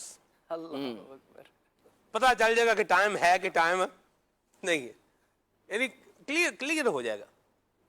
صرف موبائل لے لیں اور زیادہ دیر کے لیے نہ لیں، صرف 2 گھنٹے کے لیے لے لیں تو پتہ چل جائے گا کہ بھئی مصروفیت کتنی ہے اور مصروفیت کتنی نہیں ہے. یہ جو ہے نا اس مسئلے کا حل بہت ضروری ہے کہ ہم اپنے آپ کو بیزی یوں بولیے کہ موڈ میں اپنے آپ کو ڈال کر کے، اپنے آپ کو سمجھ کر کے اپنے آپ کو بہت ساری پروڈکٹیو چیزوں سے محروم کر رہے ہیں. اور جو ہم بیزی ہو رہے ہیں، جو ٹائم ہم صرف کر رہے ہیں، خرچ کر رہے ہیں سجاد بھائی، یہ ہماری ان چیزوں میں جو ہے وہ ٹائم خرچ ہو رہا ہے جن کا نہ دنیاوی فائدہ ہے نہ اخروی فائدہ ہے. ایک بڑی تعداد اسی طرح سے جو ہے وہ گزر جاتی ہے. سوشل میڈیا پر بندہ بیٹھتا ہے اب کیا ہے, اب بیٹھا ہی رہا ہے, تحریریں پڑھ رہا ہے, عجیب غریب پڑھ رہا ہے, پتہ نہیں کیا کیا کچھ جو ہے وہ چل رہا ہے. کیا فرماتے ہیں؟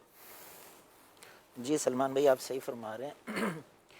زندگی کو ہم نے اپنے طور پر گزارنے کے سلیقے سیکھ لیے ہیں کہ جو چھوٹی سی میری عقل ہے اس کے مطابق اس کو جو سمجھ میں آ رہی ہے وہ کروں گا تو صحیح ہوگا. حالانکہ اللہ رب العالمین نے یہ زندگی دی ہے تو اس کے گزارنے کا سلیقہ بھی دیا ہے سبحان اللہ. قرآن پاک کی صورت میں, اور پھر محبوب کریم صلی اللہ تعالی علیہ وسلم نے اس کو پریکٹس کر کے دکھایا ہے کہ اس انداز میں گزارنی ہے. اور اگر ہم اپنی چھوٹی سی عقل پر جو ہے بھروسہ کر کے اس کو استعمال کر کے سمجھ لیں کہ ہم صحیح کر لیں گے تو اٹس امپوسیبل, یہ نہیں ہو سکتا. گزارنا ویسے ہوگا ہمیں جیسے اللہ رب العالمین نے ہمیں احکام دیے ہیں, رسول اللہ صلی اللہ علیہ وسلم نے پریکٹس کر کے دکھائی ہے, اس انداز میں ہم گزاریں گے تو ہمارا جو وقت ہے انشاءاللہ وہ ان کاموں میں گزرے گا جن میں اللہ رب العالمین پسند فرماتا ہے, رسول اللہ صلی اللہ علیہ وسلم اس کو پسند فرماتے ہیں. حضرت ابن عابدین شامی رحمۃ اللہ تعالیٰ علیہ کا تذکرہ ہو رہا ہے, تو ان کی زندگی کو دیکھیں ہم تو اس میں کیا چیزیں ہمیں ملتی ہیں. وہ صاحب فتویٰ بھی ہیں, صاحب تقویٰ بھی ہیں. واہ واہ واہ, ٹھیک ہے, وہ ان کی زندگی میں دونوں چیزیں ہیں. اگر انہوں نے علم کی خدمت کی ہے تو ساتھ میں انہوں نے اللہ رب العالمین کو راضی کرنے کے لیے اپنے وقت کو عبادت میں بھی گزارا ہے. کیا بات. وہ روزہ دار بھی تھے, وہ راتوں کو قیام کرنے والے بھی تھے, روزانہ وہ قرآن پاک کی تلاوت کرنے والے بھی تھے. اپنے والد صاحب کے ایصال ثواب کے لیے تو کرتے ہی تھے, اس کے علاوہ بھی وہ قرآن پاک سے شغف رکھتے تھے. ان کے بچپن سے ہی ہم نے دیکھا کہ وہ دکان پر بیٹھ کر, والد صاحب کی دکان پر بیٹھ کر بھی قرآن کی تلاوت کر رہے ہیں. ہاں, اللہ رب العالمین نے ایسے ہی لوگوں کے بارے میں تو فرمایا رجال لا تلہیہم تجارۃ ولا بیع عن ذکر اللہ, کہ مرد وہ ہوتے ہیں کہ جن کو نہ ان کا کاروبار, نہ ان کا بزنس, نہ ان کا کوئی بھی ان کی جو مشغولیت ہے اللہ کے ذکر سے نہیں روک سکتی. کیا بات. یہ لیول ہوتا ہے نا اللہ والوں کا. تو ایسا طریقہ, ایسا جو طرز حیات ہے یا لائف سٹائل ہے اگر ہماری زندگی میں آئے گا تو سارا پورا ہمارا ٹائم مینج ہو جائے گا اور صحیح کاموں میں انشاءاللہ صرف ہوگا. کیا بات ہے. سر اب ہاتھ میں رکھنا نا جی سجاد بھائی, تو موبائل بھی ہے اور تسبیح بھی ہے. اللہ, تو کیا ہاتھ میں رکھنا ہے یہ آپشن کیا ہے میرے پاس ہے, اور میرے پاس کم از کم دو چیزیں تو ہونی چاہیے.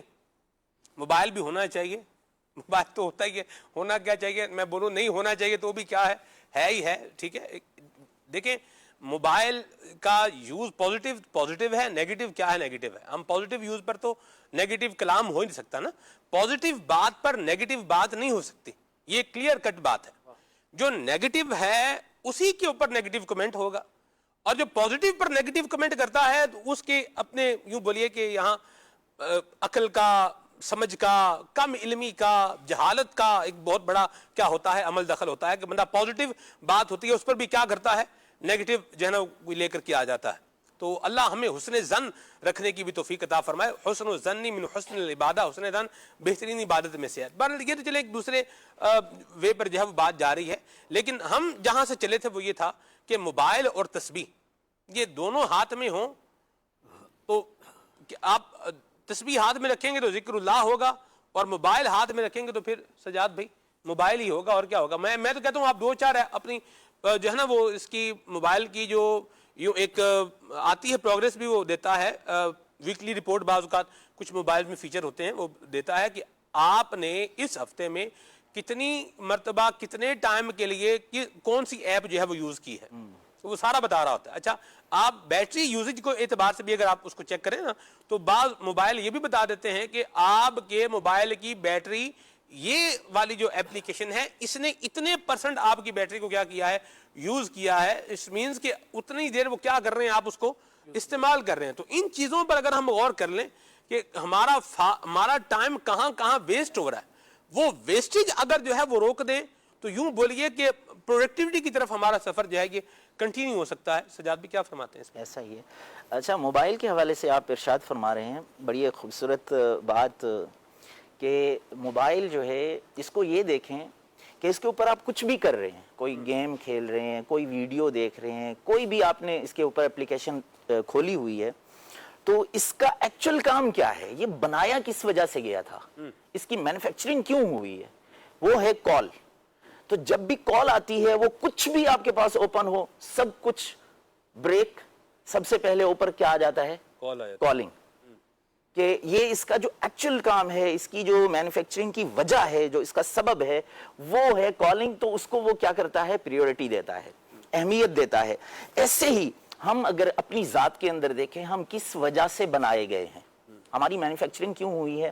اللہ رب العالمین نے فرمایا وَمَا خَلَقْتُ الْجِنَّ وَالْإِنسَ إِلَّا لِيَعْبُدُونَ، کہ ہم نے انسانوں اور جنوں کو کیوں پیدا کیا ہے؟ صرف اس لیے تاکہ وہ اللہ کی عبادت کر سکیں. اللہ رب العالمین نے فرمایا میری عبادت کر سکیں. تو اب ہم دیکھتے ہیں ہماری زندگی کے اندر کیا کیا مصروفیات ہیں، ہم کیا کیا کیا کیا کر رہے ہوتے ہیں، لیکن جب اللہ اکبر کی صدا آئے تو ہمیں کیا کرنا چاہیے؟ صحیح. یہ ہے ہماری اصل جو ہے نا پیدائش کی یا تخلیق کی جو اصل وجہ ہے، وہ ہمیں اس کی طرف لوٹ کے آنا چاہیے کہ جب آ گیا حی علی الصلاح، حی علی الفلاح، آ جاؤ کامیابی کی طرف، تو پھر ہمیں کوئی بھی کام چل رہا ہو، جیسے امیر علیہ سنت فرماتے ہیں نا اذان ہو گئی ہے تو اب صرف نماز نماز اور نماز، کیا بات. سب کچھ چھوڑ کر کے ہمیں اپنے رب کی عبادت کی طرف آ جانا چاہیے. یہی کامیابی ہے. ماشاءاللہ کیا بات ہے. علامہ ابن عابدین شامی رحمۃ اللہ علیہ پر واپس آتے ہیں موضوع پر. دونوں چیزیں لے کر کے ہم جو ہے وہ چل رہے ہیں. علامہ ابن عابدین شامی رحمۃ اللہ علیہ کے حوالے سے بھی بیان ہو رہا ہے، اور پھر ہم نے اپنے آپ کو کس طریقے سے جو ہے موڈیفائی کرنا ہے اور اپنے آپ کو بہتر بنانا ہے، اس پر بھی جو ہے ہم بات کریں. انگوٹھے چومنے کے حوالے سے علامہ ابن عابدین شامی رحمۃ اللہ علیہ نے کیا کچھ بیان فرمایا، میں چاہوں گا اس کو کچھ ایسنس خلاصہ آپ ذکر فرمائیں. میں یہ عرض کر رہا تھا نا کہ علامہ ابن عابدین شامی رحمۃ اللہ تعالی علیہ جیسے صاحب فتویٰ تھے، صاحب تقویٰ تھے، ویسے ہی صاحب عشق رسول بھی تھے صلی اللہ تعالی علیہ وسلم. تو آپ نے جیسے اپنی کتابوں کے اندر فتاوی شامی کے اندر خاص طور پر آپ نے اس بات کو ذکر کیا ہے کہ جب اذان ہو رہی ہو اور اس وقت جیسے ہمارا ایک اسلوب ہے اہل سنت کا، ہمارا ایک طریقہ ہے کہ اشہد ان محمد الرسول اللہ کے اوپر ہم کیا کرتے ہیں؟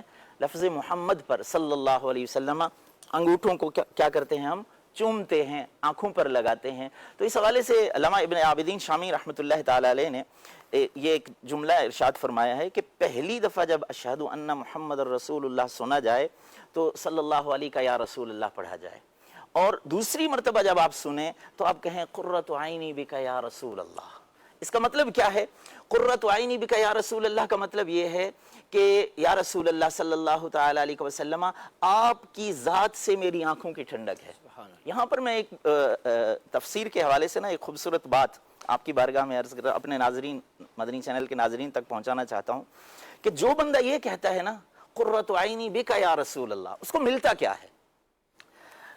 حضرت آسیہ تھی نا فرعون کی بیوی، حضرت موسیٰ علیہ السلام جب دریائے نیل میں بہتے ہوئے آئے نا تو انہوں نے ایک جملہ کہا تھا، اللہ نے قرآن کی زینت بنایا کہ انہوں نے کہا تھا قرۃ عین لی ولک. فرعون سے کہہ رہی تھی کہ یہ جو بچہ ہے نا موسیٰ علیہ السلام، یہ میرے لیے بھی اور آپ کے لیے بھی آنکھوں کی ٹھنڈک ہوگا. قرۃ عین لی ولک، میرے لیے بھی آنکھوں کی ٹھنڈک ہوگا، آپ کے لیے بھی. تو حضرت ابن عباس رضی اللہ تعالیٰ عنہ نے روایت کی ہے کہ رسول اللہ صلی اللہ تعالیٰ علیہ وسلم نے ارشاد فرمایا اس آیت کی تفسیر کے تحت، حضور نے ارشاد فرمایا کہ اس وقت جو ہے نا فرعون نے کہا تھا اما لکی فنعم، اگر تمہاری آنکھوں کی ٹھنڈک کی بات ہے تو ٹھیک ہے ہوگی، اما لی فلا حاجت لی، کہ اگر میری بات ہے میری آنکھوں کی ٹھنڈک تو مجھے ضرورت نہیں ہے. تو حضور اکرم صلی اللہ علیہ وسلم نے ارشاد فرمایا اگر فرعون اس وقت اس بات کی حامی بھر لیتا کہ ہاں جیسے تمہاری آنکھوں کی ٹھنڈک ہے ویسے میری آنکھوں کی بھی ٹھنڈک ہے، تو اللہ رب العالمین جیسے حضرت آسیہ کو اللہ نے ہدایت اور ایمان عطا فرمایا فرعون کو بھی عطا فرما دیا. لیکن اس نے کہا مجھے ضرورت نہیں ہے، میری آنکھوں کی ٹھنڈک موسیٰ علیہ السلام نہیں ہے، تو اللہ نے ایمان بھی عطا نہیں فرمایا. اللہ اکبر. اگر کوئی بندہ مومن، کوئی انسان موسیٰ علیہ السلام کو اپنی آنکھوں کی ٹھنڈک کہے، اللہ اس کو ایمان اور ہدایت عطا فرما دے، اور بھی بہت سارے انعامات حضرت آسیہ کو ملے. لیکن اگر کوئی بندہ مومن محمد الرسول اللہ کو اپنی آنکھوں کی ٹھنڈک کہے گا تو سوچیں اللہ کیا انعام و اکرام عطا فرمائے گا. اللہ میں قربان جاؤں. قرۃ عینی بک یا رسول اللہ کہے اور پھر کہے اللہم متعنی بالسمع والبصر.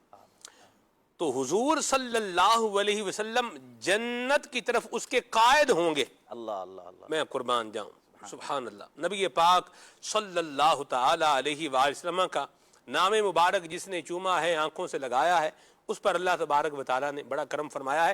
حضرت امام ابو نعیم رحمۃ اللہ علیہ نے ایک روایت جو ہے وہ ذکر کی ہے کہ بنی اسرائیل میں ایک آدمی تھا, 400 سال اس کی عمر تھی, اور اس کو جو ہے وہ جب وہ مرا تو لوگوں نے اٹھا کے اس کو کچرا کنڈی پر پھینک دیا. فَأَوْحَى اللَّهُ عَلَى موسیٰ, اللہ کریم نے جناب موسیٰ علیہ السلام کو وحی فرمائی کہ اس کو یہاں سے اٹھائیں اور اس کی تجہیز و تکفین کا حکم فرمایا. تو حضرت موسیٰ علیہ السلام نے اللہ کریم کی بارگاہ میں جو ہے نا وہ عرض کی, یا رب کریم بنی اسرائیل اس کے اخلاق کی کمزوریوں کی جو ہے وہ گواہیاں دے رہے ہیں. تو روایت کا مضمون میں آپ کو سنا رہا ہوں. تو آپ نے فرمایا, اللہ پاک نے فرمایا بات تو ایسی, الامر کذالک, بات تو ایسی ہے, لیکن کلما نشر التورات, یہ جب بھی تورات شریف جو ہے وہ کھولتا تھا اور اس میں نام محمد لکھا ہوا دیکھتا تھا, فقبلہ, اسے چوما کرتا تھا, ومسحہ علی عینیہ, اور اسے اپنی آنکھوں پر جو ہے وہ لگایا کرتا تھا, درود پاک پڑھا کرتا تھا. اسی عمل کو قبول کر کے میں نے اسے اپنا محبوب اور پیارا بنا لیا. تو اللہ پاک کے محبوب کا نام چومنے والا اور نبی کریم صلی اللہ علیہ وسلم پہ درود پاک پڑھنے والا موسیٰ علیہ السلام کا امتی ہو تو اس کو اللہ کریم یہ انعام عطا فرماتا ہے. تو نبی پاک کا امتی جب حضور کا نام مبارک سنے, چومے انگوٹھے آنکھوں سے لگائے, درود و سلام اپنی زبان پر لے آئے, تو اللہ تبارک و تعالیٰ اسے کیا کچھ جو ہے وہ عطا فرمائے گا. تو یہ اصل اس میں تعظیم مصطفیٰ ہے. آپ دیکھیے نبی کریم صلی اللہ علیہ وسلم کی تعظیم ہے, حضور کی عظمت کا کیا ہے, اظہار ہے. صلو علی الحبیب صلی اللہ تعالی علی محمد صلی اللہ تعالی علیہ وسلم. مدنی چینل کے ناظرین, اللہ تعالی ہمیں درود پاک پڑھنے کی بھی توفیق عطا فرمائے اور نام محمد سن کر انگوٹھے چوم کر آنکھوں سے لگانے کی بھی توفیق و سعادت نصیب فرمائے. گفتگو جاری ہے, لیکن یہاں پر ہم ابھی پروگرام کے اندر اپنا ایک سیگمنٹ جو ہے وہ شامل کر رہے ہیں. یہ سیگمنٹ ہے ہمارا فوڈ اپ ڈیٹ کے نام سے. آئیے ذرا دیکھیے کیا ہے اس میں.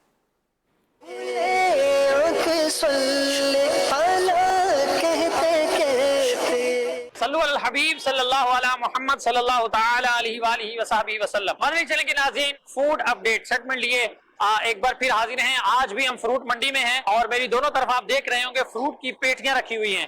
تو آج کس فروٹ کے بارے میں بات کریں گے اور اس کے حوالے سے انشاءاللہ مفید معلومات ہم آپ کو دیں گے. کیسے آتا ہے, کیسے لایا جاتا ہے, بکتا کیسے ہے, اسے پکایا کیسے جاتا ہے, اس کے درخت ہوتے ہیں یا وہ زمین سے اگتا ہے, کیا اس کا انداز ہے, انشاءاللہ ہم آپ کو بتائیں گے. ہمارے ساتھ جڑے رہیے, بڑھتے ہیں آگے اور آپ کو دکھاتے ہیں. عبدالحکیم بھائی کب سے کام کر رہے ہیں یہاں پہ؟ میں یہاں سے بہت ٹائم سے کام کر رہا ہوں. چھوٹا میری داڑھی میں چینی آیا تھا میں یہ منڈی کا. تو یہ آپ کے پاس جاپانی پھل رکھا ہوا ہے؟ جی بھائی جان. اچھا, اس کو کیا کیا بولتے ہیں؟ اس کو جاپانی پھل بھی بولتے ہیں؟ اس کو جو اصل نام ہے املوک ہے. اچھا, لیکن لوگ پیار سے جاپانی کہتا ہے. اچھا, اس کی کیا وجہ؟ یہ چھوٹا چھوٹا ہے نا, اس لیے جو ہے نا ویسے جاپانی جیسا لگتا ہے, تو لوگوں نے اس کا نام پیار سے جاپانی رکھتا ہے, لیکن یہ اس کا نام اصل جو ہے نا املوک ہے. ریٹ وغیرہ کیا ہے؟ کیا ریٹ مارکیٹ میں 800 850 900 1000 تک چل رہا ہے. پکے ہوئے کا کچے کا؟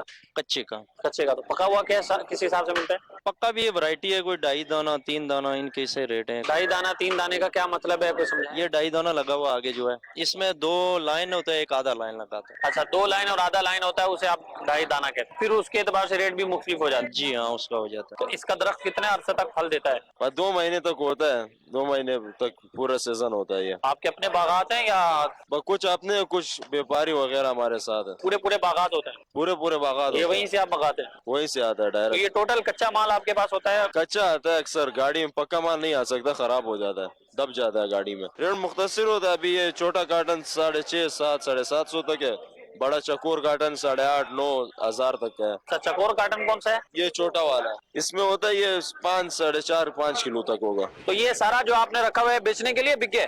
نہیں, یہ ابھی فی الحال بکا ہوا ہے. جب کارپیٹ لگاتے کتنا کارپیٹ لگتا ہے اس کو؟ اس کو 2 ساشے لگاتے. اتنی سی پوڑیا کمال یہ کرتی ہے کہ پوری پیٹی کو پکا دیتی ہے, کلر دے دیتی اس کو اور اس کو تھوڑا نرم کر دیتی ہے اس کے مقابلے میں, اور یہ کھانے کے پھر لائق ہو جاتا ہے. تو نارملی جب یہ کچا آتا ہے, میں آپ کو دکھاتا ہوں. کچے کا کلر یہ کچا ہے اور یہ کچا بالکل ٹماٹر کی طرح ہوتا ہے, اور پھر اس کو پکاتے ہیں. یہ بھی تھوڑا ہارڈ ہے نا, سخت ہے, اور یہ میں اس کو دبا رہا ہوں تو دب بھی نہیں رہا, ٹھیک ہے. اور اگر یہ پکا ہوا ہوتا تو شاید جتنی زور سے دبا رہا ہوں تو یہ دب جاتا. اس کا ذائقہ کیسا ہوتا ہے؟ یہ سمجھو کہ